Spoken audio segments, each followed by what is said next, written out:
eTeach are the leading global education recruitment specialists. We caught up with Jonathan Price, Managing Director of eTeach International, on one of his recent trips to the UK headquarters. Jonathan is an experienced teacher himself, having worked in the UK and extensively throughout the Middle East.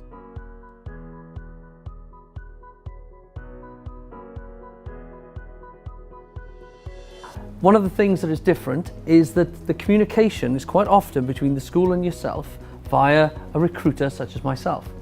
So we would liaise with you when is a suitable time for the school to interview you as the candidate. We have to bear in mind time zone differences, the fact that some schools work Sunday to Thursday, not Monday to Friday, and there's a number of other things that come into that. In the UK, you would expect to go and visit the school, maybe do a demo lesson, and then sit a formal interview.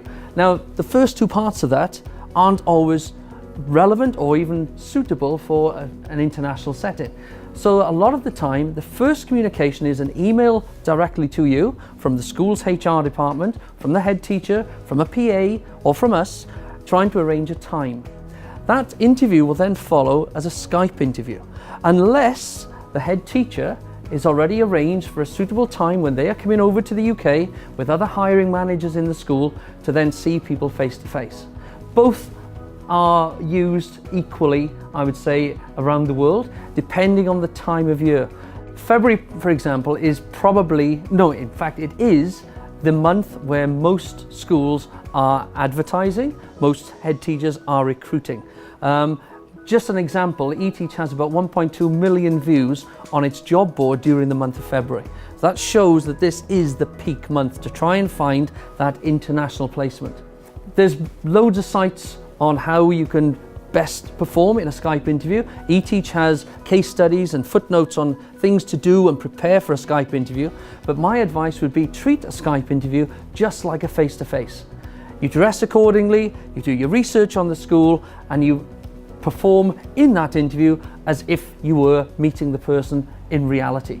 One of the big differences, of course, you can't read their body language and you can't see what they're doing outside of the camera shot and what's going on. What is being broadcast from your laptop is being seen by them. So what I always say as well is make sure that what's behind you is something that is reflective of who you are. Interviews have changed depending on when you last had your last interview. Before, you could theorize and talk about what does the ideal teacher look like? How does the ideal teacher control a class? How does the ideal teacher differentiate from the more able to the less able to the norm within a class? Now it's focusing on what have you done? Who are you? What can you bring to my school? That is something that you need to really reflect on before you go into interview. What's the biggest impact? Who have you changed their lives from your teaching? Who struggled, but you developed a way in which to bring them out of their shell? Which staff meeting did you sit in and thought, I've got a better idea? And rather than keeping it to yourself, you went to someone and actually made that happen in your school. These are the things that make successful teachers in an international setting.